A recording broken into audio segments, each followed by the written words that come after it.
Tonight, the CFL's biggest event is coming back to Saskatchewan.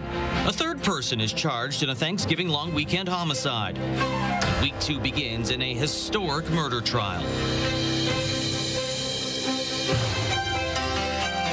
Live from our studios in Regina, this is CTV News. Good evening. Hosting the Grey Cup game used to be unattainable for the Rough Riders, waiting until 1993 for that first ever CFL championship game in Saskatchewan. The event would come back about every decade ever since, until now.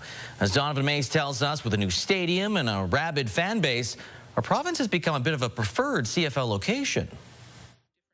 The Canadian Football League is bringing the Grey Cup game back to Rider Nation. The 114th Grey Cup has been awarded to the great province of Saskatchewan. Regina and the province will be the nation's host for the 2027 championship. It's going to be such a celebration in 2027. We know that the province of Saskatchewan, the city of Regina, and the Saskatchewan Rough Riders can put on a show, and we're looking forward to that. It is the 5th time the Riders will host the Grey Cup, doing so in 1995. 2003, 2013 when the Riders won it all, and most recently in 2022. We talked about it actually, when we were ready to bid, and you do have to look at that organizationally. Is your organization ready to bid and put forward the amount of work? Because it is a tremendous amount of effort required. It's just a place where football is embraced and celebrated, as it is across the country. The team's bid, supported by the city and the provincial government. The province will provide $5 million, the city $1.5 in total, split between cash grants, Regina Police Resources, transit, and the use of the Real District. But the spin-off expected to be much greater. To host the 114th Grey Cup here in 2027. Saskatchewan's done this before. We know how to do it. The volunteers certainly will come out, as will the fans. It's really showcasing the businesses and the facilities that we have. So I think we're well on track, and I think as long as we stick to the plan of investing in our infrastructure, we'll be in great shape to showcase our city in 2027. Now, according to an economic impact study conducted by the Riders after the 2022 Grey Cup, that festival generated more than $25 million in economic activity in the province, with 210,000 fans attending at least one event over the course of the week. Donovan May, CTV News, Regina. A group of Regina and Saskatoon seniors are asking the provincial government to implement rent control. Some have faced annual rent increases of up to 10% and say it's draining their pensions and savings. Wayne Mantika has more. This group of senior citizens say there is little left of their monthly pension checks after paying increasing rents. We don't have a life to speak of. We're just basically hanging on financially. This is what this government has to look at, is people can't afford it. The seniors have faced annual rent increases from 3 to 10%, depending on where they live. They came from Regina and Saskatoon to the Legislative Building to ask the government for rent control. When you add 10%, that's a fair hit. And it's not right. In the legislature, the NDP opposition asked the government to act. Today I'm joined by my constituent Roger Derby in your gallery. Mr. Derby's expecting a rent increase of $278 per month, a 9.2% increase. Back in 2021, when he first moved in, he paid $515 a month less than he does today. That is not sustainable. Rent controls are in place in several provinces, including British Columbia, Manitoba, Ontario, Quebec, and Prince Edward Island. The government says it has led to higher rents in those provinces. Let's listen to what the experts have to say. The Realtors Association said, while well-intentioned, rent control does not achieve the desired outcomes. The province believes rent control can backfire. If you look around Canada, provinces that have implemented rent control tend to have the highest rents. The NDP opposition plans to pursue rent control during the current session of the legislature through introduction of a private member's bill. With the government majority steadfastly opposed to the concept, that legislation is unlikely to pass. Wayne Mantika, CTV News, Regina. Well, today, Premier Scott Moe apologized to residents of Denair Beach for not coming to visit the community sooner after it was ravaged by wildfires. Moe made the apology following a question from NDP MLA Jordan McPhail, who spoke about frustrations among Denair Beach residents how the province responded to these fires. Several Denair Beach residents were in the legislature today when Moe apologized. Mr. Speaker, there's a period of time when there should have been a leader of this province in the community of Denair Beach to provide the support, personal support, Mr. Speaker, for those families. And I wasn't there. And for that, I apologize to the folks that are here today, through them to the other community members in Denair Beach. Moe also said his government would work with residents every step of the way as they begin to rebuild in communities where many homes were lost because of the fires. Here's how one Denair Beach resident reacted to that apology.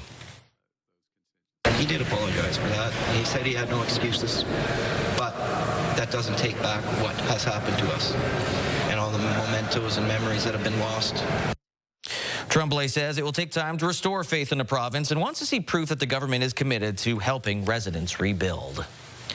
Regina police have charged a third person related to a homicide on a Thanksgiving long weekend. In the early morning hours of October the 13th, police were called to the 100 block of College Avenue where a man's body was discovered. Last week, 22-year-old Tony Moffat and 24-year-old Andre Smith were charged with second-degree murder. Today, police announced that they have laid the same charges on 20-year-old Marshall Cody. He made his first court appearance this morning.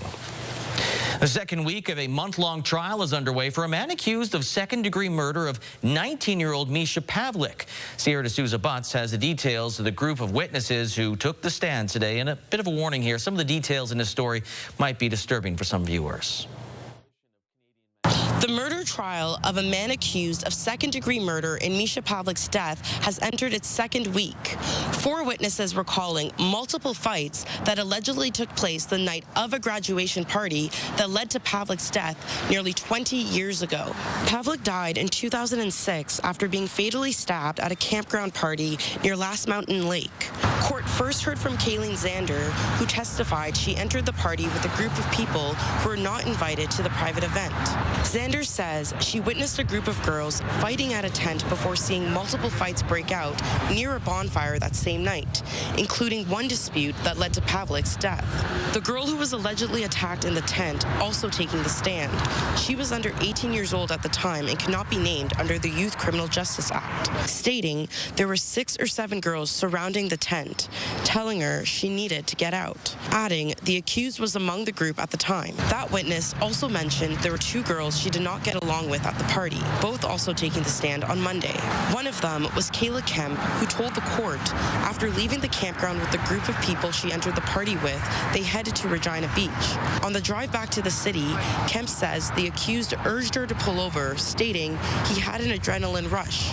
The last witness of the day telling court she saw Pavlik's former girlfriend slapping him on the face immediately after Pavlik allegedly hit a man with a beer bottle near the bonfire, adding she remembers the accused received a phone call when the group arrived at Regina Beach and started saying he's dead. When asked by the Crown if the accused said it was Pavlik, the witness responded yes. A little less than 30 more witnesses are expected to take the stand here at Court of King's Bench.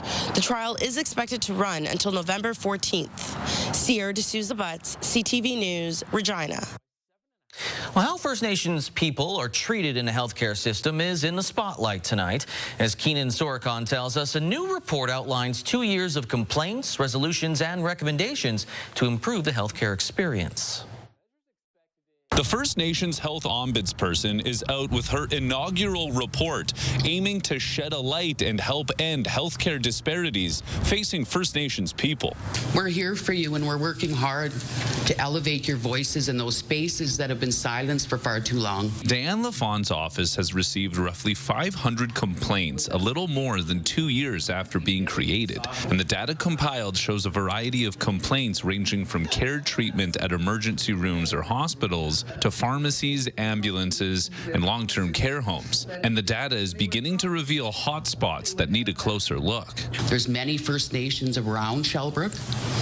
They built that beautiful new hospital, Yet people go there and the doors are closed. LaFawn says First Nations people don't trust or maybe don't feel safe returning to a hospital or area where they were mistreated. Now they have a place that can work on their behalf to elevate a complaint. A trend LaFawn's office is noticing is increased use of non-disclosure agreements, which can limit the scope of their investigations. It silences the victim. And I say victims because they are victims, are people who are being mistreated. LaFawn says her office has established a working relationship with the Saskatchewan Health Authority, who has referred some cases to her.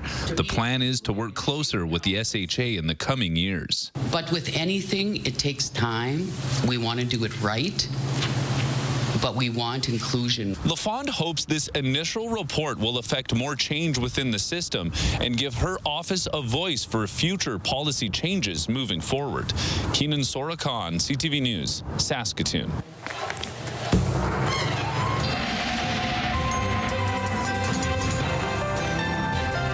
Sabine's in now with our first look at weather. No jacket for Keenan in that report, but that's going to change here in a couple days, isn't it? Yeah, over the next day or two, we may see a little fluctuation with those temperatures. Today, we did see above seasonal temperatures, Lee. That's about to change, though, as we approach the end of the week, which also means Halloween, which if you are a Saskatchewan kid, that should come as no surprise. A prairie kid in general, you might be layering up underneath that Halloween costume. But today, not too bad of a day. We did see some sunshine, but on the radar satellite showing us more of that cloud cover rolling through later this afternoon into the early evening. Temperatures still sitting above zero, and you can see some areas a little warmer there. Weyburn 12 degrees right now. Now, like I mentioned, still saw above seasonal temperatures. Average is about 7, +8. Today we got close to 13 degrees, and that is going to shift. So tomorrow we'll see that average temperature return before we see a little warm up and then a cool down. But I'll have all those details coming up in your full forecast. Lee? Thank you, Sabine. The provincial government has chosen MNP to lead an independent review of this year's wildfire season after a tendering process. The firm will review the Saskatchewan Public Safety Agency's response, evaluation, and recovery aspects. The government says MNP has experience conducting similar reports for past wildfires in BC and Alberta. Planning for the review is now ongoing, and it's expected the results will be brought forward prior to next year's wildfire season. A prescribed burn was conducted on Pelican Island in Wascana Centre today. The goal of the burn is to manage the landscape in a more natural way without the use of chemicals or mechanical methods. This will help to reduce invasive plant species and create better conditions for nesting waterfowl.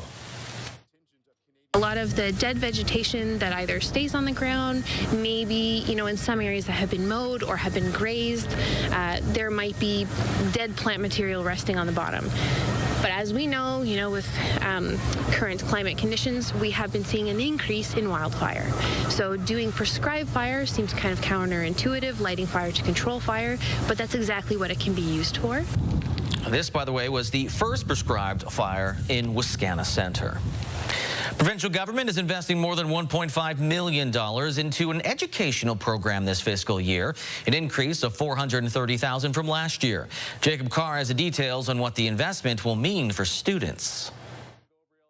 The newest government investment into education will help fund up to 300 research and development internships through the MyTax program for students and postdoctoral fellows. And the province's advanced education minister says the funding boost was necessary. I talked to students. I have two children that have gone through similar type of programs, and they just see a big benefit of getting their foot in the door, allowing them to experience a work atmosphere. One of MyTax's most recent success stories is 24-year-old Misa Kennedy, whose internship saw her work collaboratively with the First Nations Power Authority and the Petroleum Technology Research Centre.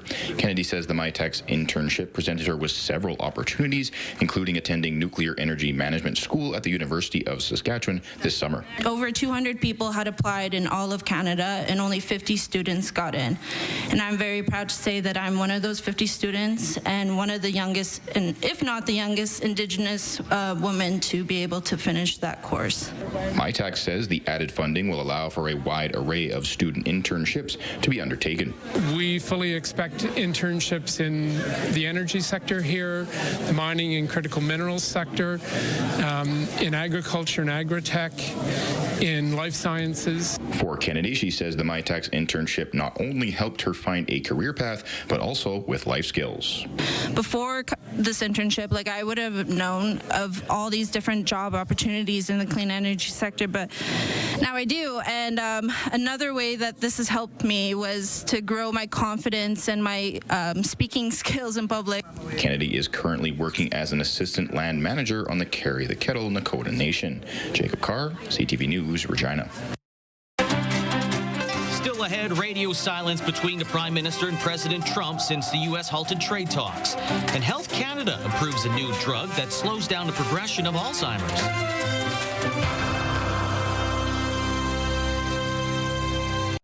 Prime Minister Mark Carney answering questions for the first time since U.S. President Donald Trump terminated trade talks with Canada over Ontario's anti-tariff ad. While Trump says the two leaders have no plans to meet, Carney says progress was being made up until last week. Judy Trin has the latest. The Prime Minister began his day with a meeting with Malaysia's Anwar Ibrahim, the fourth leader from Southeast Asia that he has sat down with at ASEAN. But the one-on-one he needs is slipping out of reach. Whether it's provincial or Canada itself, they all knew exactly what the ad was. I don't want to meet with them. No, I'm not going to be meeting with them for a while. Mark Carney revealed he has not spoken to Donald Trump since the U.S. president broke off trade talks on Thursday. Trump ended negotiations over an anti-tariff ad that the Ontario government commissioned, just as the federal team was close to getting tariff relief for steel and aluminum. The Prime Minister was asked if he was upset with Doug Ford. You can get unexpected twists and turns, and you have to keep your cool. We had made progress, to repeat, and we stand by the progress that had been made. Trump is also threatening to add 10% more tariffs on top of existing ones. When those take effect is uncertain. It's a stunning reversal from Carney's last White House visit just 3 weeks ago. How did your relationship with Donald Trump go south so fast? It's a question for him. Carney has considered the possibility the U.S. is toying with Canada and doesn't want to negotiate. I'm not about to detail those contingency plans. I said this before I was elected, emphasize the importance of us giving ourselves far more than any foreign government could take away. At the ASEAN summit, Carney said Canada would increase by 50% its non-U.S. exports over the next decade. That would amount to $300 billion. Trump may not want to sit down with Carney, but the president of China does. Xi Jinping and Carney will have a bilateral meeting in South Korea.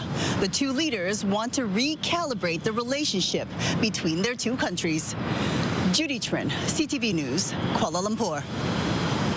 Canadians will soon have to be photographed when entering and exiting the U.S., according to the Department of Homeland Security. The new condition will apply to travelers no matter how they enter and exit the U.S., whether it's by land, air, or through a port. The move is part of amendments to how Homeland Security collects biometric data introduced several years ago. No firm word yet on when this would be rolled out. An expensive new drug for Alzheimer's has been approved by Health Canada. The medication has shown promise in targeting the cause of the disease and slowing its advancement. Heather writes on the significance this first-time approval has on those living with the disease. After 2.5 years, Health Canada has approved lecanemab, an intravenous drug that studies have shown can slow the progression of Alzheimer's in patients in the early stages of the disease. John Dalrymple Fraser was diagnosed with Alzheimer's about 5 years ago, the same disease that both his mom and his dad also had. Thinking of my own family, I don't want to forget their names. I want to remember them. So getting diagnosed early gives me a chance. Lecanemab's approval marks the first time a drug that targets the root causes of Alzheimer's will be available in Canada. The current therapies only treat symptoms and were approved more than 2 decades ago.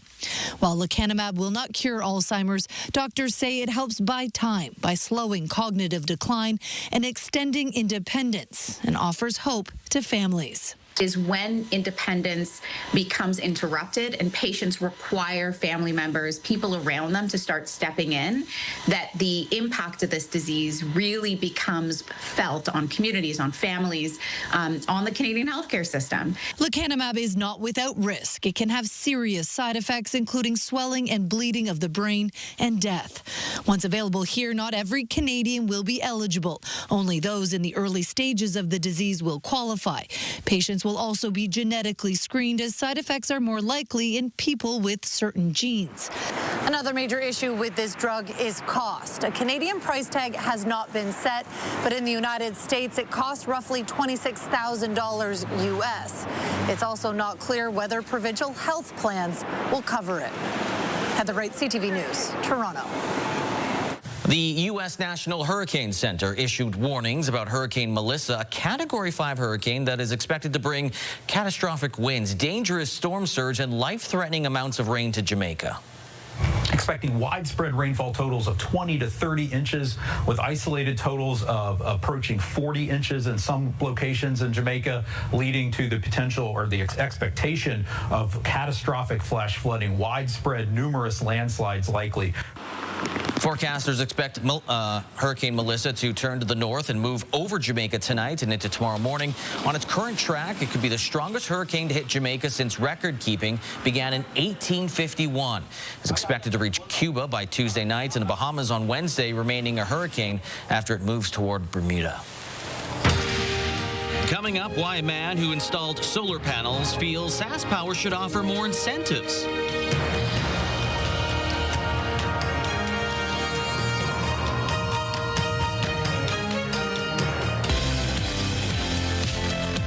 Than 1 week, Stephen Page comes to Saskatchewan. Tuesday on Your Morning, we're in conversation with the former Bare Naked Ladies frontman ahead of his tour stop here.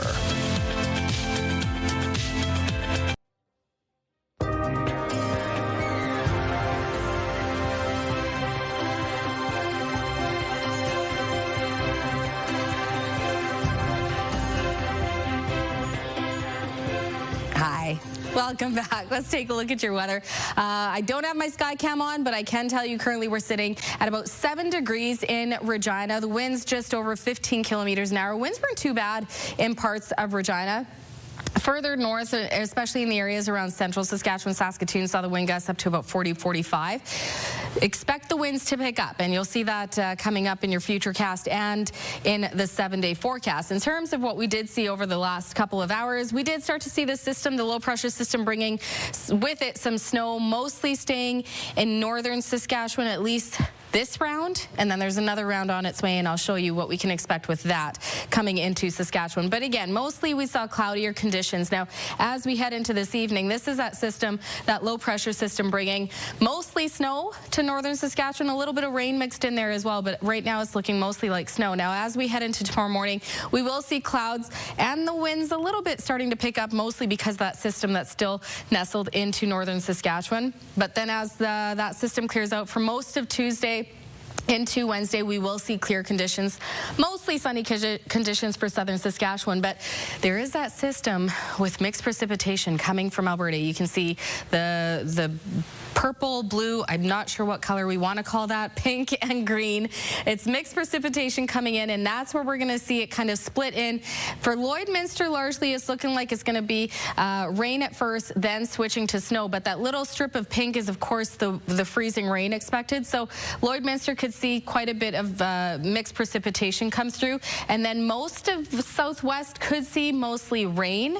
As that system continues in by Wednesday evening, Saskatoon will start to see more of that snow, largely rain expected for the Regina Assiniboia area as well, and then eventually we will see that system turn from rain to snow as it's continuing to make its way out early morning Thursday. So a lot of this precipitation is expected Wednesday night into Thursday morning. You can see that snow 4 a.m. around Thursday morning in the Regina area, and as you're getting ready for work and heading out the door, most of that precipitation will have cleared, leaving behind a cloudier day or a cloudier start to your day on Thursday, and that's where we will also see those temperatures cool down a little cooler than average. Tomorrow temperatures, depending on where we are, much cooler than average for La Loche, 2 degrees with some light snow, 4 and cloudy for La Ronge, 5, a mix of sun and cloud for Lloydminster, but 5 and cloudy for Prince Albert. And then we'll see the temperatures warm up a little to get into that seasonal range. 6 and a mix of sun and cloud for North Battleford. 7, a mix of sun and cloud for Saskatoon. 7 and mostly cloudy for Yorkton. The southwest a little warmer. 8 degrees for Maple Creek. 8 for Swift Current, seeing more sunshine. 9 and a mix of sun and cloud for Moose Jaw in the southeast. Little warmer still. 10 for Weyburn and sunny. 11 for Estevan, sunny. 9 and a mix of sun and cloud for Assiniboia. For Yorkton, for Regina tonight, -1. So still warmer than the average low, which is about -5. Winds picking up to about 45, staying up to 45 kilometers an hour tomorrow with an expected daytime high of 7. But as we saw on the map, mainly sunny conditions. So what's in store for the next 7 days and for Halloween? Well, here it is. Again, mainly sunny tomorrow, 7 degrees. Wednesday, also wanting to point out the wind speeds are expected to pick up. Wind gusts up to about 55, 60 for Wednesday and for Thursday. A warmer day expected Wednesday, but as we saw on the map, expecting that precipitation to make its way into Regina Wednesday night and sticking around Thursday morning. So the temperature Thursday will also be quite cold, cooler. 4 degrees is the expected daytime high, and Halloween, 4 degrees daytime high. By the time you're getting your kids ready to head out for trick-or-treating, it'll feel below 0, close to about -3, -5. So you're going to want to layer up if you're going out trick-or-treating. And then we're back into that seasonal range for your weekend, seeing more sunshine. But I know Halloween is the one. We wanted to know if we're going to see snow or anything like that. No snow, but just cooler temperatures. Wow, we'll see snow Wednesday. A little. Light snow, mixed precipitation come through, which, I mean, we've had all of October looking pretty nice. It was bound to arrive. Yeah, bound. And don't forget, November's right around the corner, so. Exactly. Thanks, Sabine. You bet. Well, from solar panels to wind turbines, weather plays a big role in the production of green energy. But a Saskatoon man feeling a bit discouraged, feeling the province's solar panel programs don't offer much encouragement to make the switch. Hallie Mandrick explains. After spending around $10,000 on solar panels for his home, Dylan Malik was surprised to learn that his investment doesn't have a great return value upon seeing his first bill. And then I was hoping that, hey, I'm producing a lot of power, I'm probably going to break even this month, and that's going to be my bill. But then when I got it, it was devastating because it was only $30 cheaper. Residents who generate their own power still have to pay for it, in addition to the fee that comes along with adding solar panels to the power grid. Sask Power offers credits to users for excess energy, which is taken off the monthly bill of those who generate their own power. But Malik says the going rate for solar energy is not what it should be. You can't actually make money in the sense that if you overproduce. So they do that whole credit system, so it's not a rebate. So if I overproduce and I have, let's say, $1,000 worth of credits, I'm never going to get a payout for that, which is fine. But they just, the payback is just not even there to break even easily. Malik further explained that this 7.5-cent value given to residents is not enough compared to what Sask Power charges residents for the same amount of energy. Sask Power provided a statement to CTV News which emphasized that those who use solar energy still rely on the provincial power grid to take excess energy and provide energy. Also saying, quote, "We continually review our programs, including the net metering program, to ensure fairness and sustainability for all customers. The 7.5-cent per kilowatt-hour rate was extended in 2021 after consultation with the public, and we have seen stable and sustainable growth in the program enrollment since then." Thanks to his background in engineering, Malik did most of the installation work himself, saving an estimated $5,000. But what he originally estimated as 10 to 15 years before seeing his money back is now looking like a 20 to 30-year period. Malik says it's quite discouraging for those in the province who are trying to go green. And this is one of those things that at least everyone in Saskatchewan can at least try and make a difference and try and move faster towards green if there was better incentives. Hallie Mandrick, CTV News, Saskatoon. still ahead. They may have ended the season with 4 losses in 6 games, but the Riders feel confident as they wait to see who they'll play in the West Final November the 8th.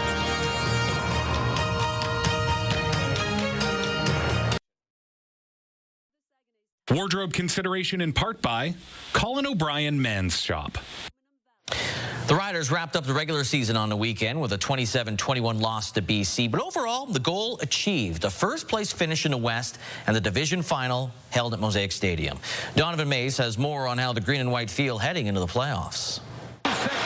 It was not the end to the regular season head coach Corey Mace and his Saskatchewan Roughriders were hoping for. Did they get it? Hatcher came back to it. They'll say incomplete. The ruling on the field's overturned. Touchdown, BC. Losing the final 2 games of the year, finishing with a 12-6 record, but clinching first in the West. There was some really important football that we played these last 2 weeks for us. And I think it's going to bode well for us moving forward. As the #1 seed, the Riders will host the West Final for the first time since 2019.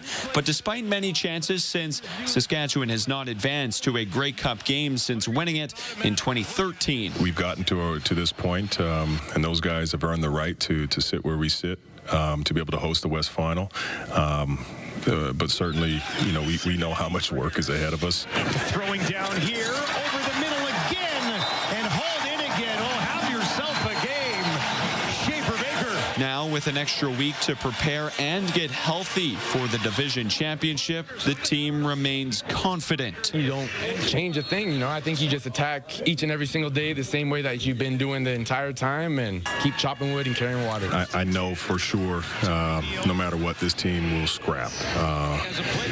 And that's truthfully, I think, some of the DNA that you're going to have going into these playoffs. Saskatchewan's next test, the winner of this week's West Semi between Calgary and BC, while the West Final goes November 8th at Mosaic Stadium. Donovan May, CTV News, Regina. Get you the ball, and he'll get. Might be called the Hilltops, but Saskatoon's junior football team had a bit of a climb of a mountain yesterday as they beat the Regina Thunder for the PFC Championship. They had 150 yards in penalties, and 2 of them were too many men penalties. But in the end, they needed to score 15 late, and they did, forcing overtime. The Thunder send 4-man pressure. Sanders standing in over the middle. It's caught. The Saskatoon Hilltops have won the PFC final. Yeah, Isaiah Valeruden in the end zone for the game-winning touchdown. 30-27 win for the Hilltops. This was a tough one for the Thunder. They were winning for most of the game, and they were looking to win back-to-back PFC titles for the first time ever. In the end, though, it was Saskatoon's resilience that paid off in the end. Upsets the hometown Thunder. At first, I had to catch it. I had to. No ifs, ands, and buts. The guy was guarding me. I guess he thought I was doing another route, so when I hit him with the corner, then I hit him with the post, he fell for it. It's great. It's great. It's great. It's a great feeling. We put a lot of hard work in it, just like Regina has, and so we wanted to make sure that we were going to finish strong, and we were going to finish for each other, and they did that today. And as I said, all we do is we get to play another week. I thought we did everything in our game plan. We did a great job, containing 10 and all that kind of stuff throughout the whole game. And unfortunately, you can't put the game in other people's hands, right? So. Did you ever feel a time where the momentum switched in this game? Not really. The PI in the end zone, that one, that hurts. If that's actually there, but it is what it is. Hilltops will face the Okanagan Sun in the 117th Canadian Bowl at Saskatoon's SMF Field November 9th. They'll be searching for their 24th national championship. The Saskatchewan Roughrider prospect made a bit of history on the football field Saturday.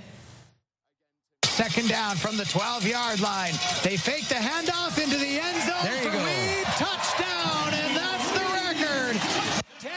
Huskies receiver Daniel Wiebe caught 2 touchdowns to set a program record for single season and career receiving touchdowns. Saskatchewan held the lead for the entire game, downing the Manitoba Bisons 31-12 to finish first in the Can West Conference. They'll host the UBC Thunderbirds in the semifinals next weekend. Meanwhile, in Regina, the U of R Rams will host the Manitoba Bisons. In WHL, former Regina Pack Canadian Chase Sirkin scored a hat-trick as the Brandon Wheat Kings doubled up the Moose Jaw Warriors. Stood against Pavlik, but got it right back. Sirkin working it to Jacobson in the far corner, spun back to Misselbacher, scores! Former Swift Current Bronco Luke Misselbacher also scored 3, all of them on a man advantage. Sirkin, by the way, leads the WHL in goals with 12 right now. Matthew LaJoie had a pair of goals and a loss. Warriors' next game Friday night at home against Regina. Starenka makes... Coming up, Regina police need your help to catch a credit card crook.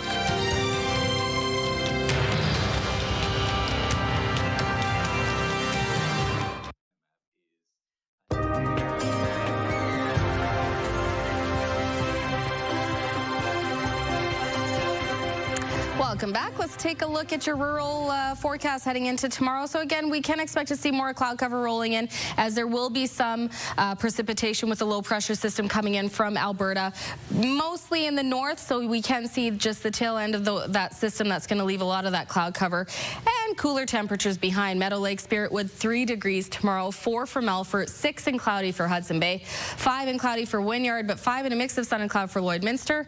And then back into the average range for Watrous, 7 tomorrow, mix of sun and cloud. Outlook and Kindersley, mix of sun and cloud, and 8 degrees. Getting closer to the southern border, temperatures kind of similar but a little warmer. Coronach, 10 degrees with a mix of sun and clouds. Sunnier and right in that seasonal range in the southwest. 8 for Maple Creek, 9 for Leader, and then the southeast 8 degrees, mainly sunny for Carlisle. 8 and a mix of sun and cloud for Broadview. 7 for Pilot Butte, Lumsden, mainly sunny, and 7 and mostly cloudy for Kenora. Taking a closer look at Paradise Hill, located about 65 kilometers northeast of Lloydminster, and where internet speeds up to 1 gig available through SaskTel. 3 degrees is the expected high for Paradise Hill tomorrow. Cloudy conditions, and the winds picking up to about 40. This 3 degrees, feeling closer to about -2 as the daytime high.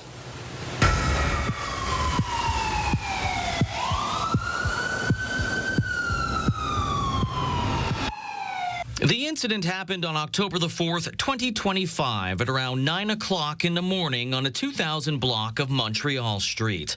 A man stole a credit card from a parked vehicle and then used it to make a purchase at a business in Regina. The suspect is described as a man wearing all black, a black ball cap with red writing, and black shoes with a white Nike emblem. Because of his hat, there is no clear view of his face. I'm Belton Johnson, board member with Regina Crime Stoppers. Did you know Crime Stoppers would pay up to $2,000 cash rewards for information on this or any other serious crime in Regina? Callers do not have to identify themselves. Calls are not traced or recorded. In Regina, Saskatchewan, and Canada, call Crime Stoppers at 1-800-222-TIPS. That's 1-800-222-8477. You can also access our website at www.reginacrimestoppers.ca. Remember, our community suffers when you remain silent. Please report crime. Crime Stoppers is brought to you by Leak Audiology, helping you live well with better hearing. Saskatchewan NDP is raising concerns about the number of encampments in Saskatoon, calling on the province to address homelessness. The Saskatoon Fire Department says encampments have been reported in every neighborhood in the city. To help address homelessness, the NDP says the provincial government should change how Saskatchewan income support is delivered so that landlords get paid instead of recipients, along with repairing vacant social housing units and establishing rent control. So the government needs to really take leadership over this issue, stop downloading responsibility onto the municipalities, and come up with a comprehensive plan that will get people housed across our province. The province has previously said the current delivery of income support allows people to manage money on their own and says there may be direct payments to landlords for those with complex challenges. It has also launched a multi-year repair and renovation project for 285 social housing units. Regina Public Library is using comics and graphic novels as a way to encourage reading. Its collection of the material is growing, allowing them to host a weekend comic arts festival. Wayne Mantica was there and has more. Comics are often read for fun, but the Regina Public Library takes them seriously. It absolutely is reading. Comic books are fundamental to reading these days, I think. So there's a huge interest in comic books across the board, absolutely.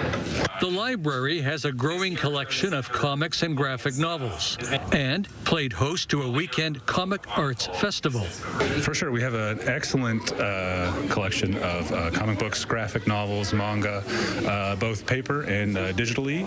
We have a huge collection. The event showcased the latest works of creators from across Canada. Putting the pen to page and creating something and kind of taking a leap of faith and putting my work out there. Many of the exhibitors were from Saskatchewan, who often use local settings for their stories. The prairies are a big part of my work, and it's almost like an added character, the prairie landscape and even the cold weather. I mean, you've got the billboard behind me where it's a beautiful, teenage girl in a prom dress and a parka, which is something I think very unique to hear, but also very familiar to hear. So that's the kind of storytelling I want to do. The Comic Arts Festival has become an annual event at the Regina Public Library, catering to a growing interest among readers of all ages. Wayne Mantika, CTV News, Regina. Markets going in different directions. The TSX down 77 points. The Dow Jones up by 337 points. As for the Canadian dollar, it went up 0.03 of a cent to 71.48 cents U.S. Commodities.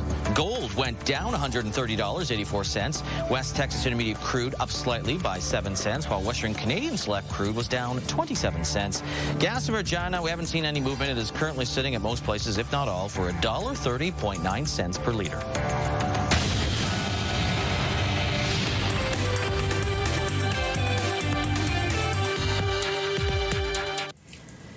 There is a report tonight that Amazon will be cutting 30,000 jobs and that it starts tomorrow. Reuters is reporting management jobs are being slashed, and the cut represents about 10% of Amazon's corporate staff.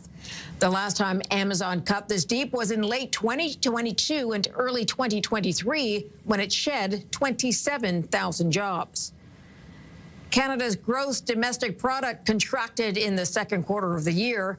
Real GDP was down 0.4%. There was a significant 7.5% drop in exports, with far fewer vehicles being sent to the U.S., and exports of machinery and equipment were also down. Most economists expect the Bank of Canada to drop the key interest rate again this week. It's currently at 2.5%. The bank considers core inflation in its decision, and it came in above 3% in August. The decision is announced on Wednesday. Those are your business headlines. I'm Marilla Fernandez.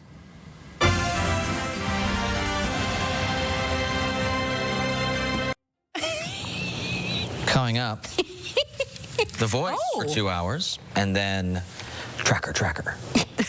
What is Tracker? It's a show about tracking. It's a good name for it. Some of Regina's top youth chess players battled it out at the George Botwell Public Library on Saturday. Yeah, the tournament followed a double elimination format with 2 kids representing each school. Ages upwards of 18 years of age were eligible to compete. However, each game was timed at 5 minutes, forcing students to make quick decisions. It was organized by a grade 10 student at Sheldon Williams Collegiate who started playing at 8 years old. I found that the game can relate to many different aspects of life. Anything you do, you can relate chess to it. Since chess, every single move matters. There's no luck either. So if you win, you've earned it. If you lose, you can learn from it. And I believe it also teaches that even in tough positions, if you stay patient, calm, and persistent, you can work your way out of it. That really reflects life. Wow. He hopes to make this event an annual tradition in the city. That just kept making me think of searching for Bobby Fischer. Have you ever played chess? I think I've attempted. Yeah? I've never played. If I was in this tournament, I'd be a rookie. Okay, well, a family's game show experience has come full circle, Lee. It did. It took 40 years for this story to come full circle. You see, that's my wife on The Price is Right, and this is my mother-in-law on The Price is Right, and they both played for a brand new car. A new car! We need to go back to 1983. Jacob tells the story of how his mother-in-law was on the game, Price is Right, while pregnant with his wife. Then 40 years later, wife chosen to be on the show. His mother-in-law was just a putt shy of winning a car to guess the correct number and win a brand new car, but she did not make it. But the daughter came back later and won it. Same make, Different model, by the way. are the Obviously, chances? it's 40 years later, but so what are the chances that you get both of them going for the car? So getting revenge on a game. Do you think she's holding bragging rights now on her mom? I would. Absolutely. I won, you didn't. Take that.